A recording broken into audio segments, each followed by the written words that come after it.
सुख दुःखे समे कृत्वा लाभ लाभो जया जयो ततो युद्धाय युज्यस्व नैवं पापमवाप्स्यसि।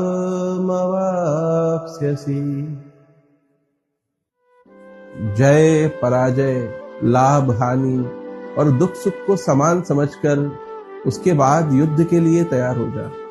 इस प्रकार युद्ध करने से तू पाप को प्राप्त नहीं होगा। भगवान इस श्लोक के माध्यम से समझाना चाह रहे हैं कि जीवन के किसी भी युद्ध को या चुनौती का हमें पूरी ताकत के साथ सामना करना चाहिए। यदि हम जीत गए तो सुख भोगेंगे और यदि हार भी गए तो हमें यह दुख नहीं होगा कि हमने कोशिश नहीं की। हमें कभी भी बिना कोशिश किए हार नहीं माननी चाहिए।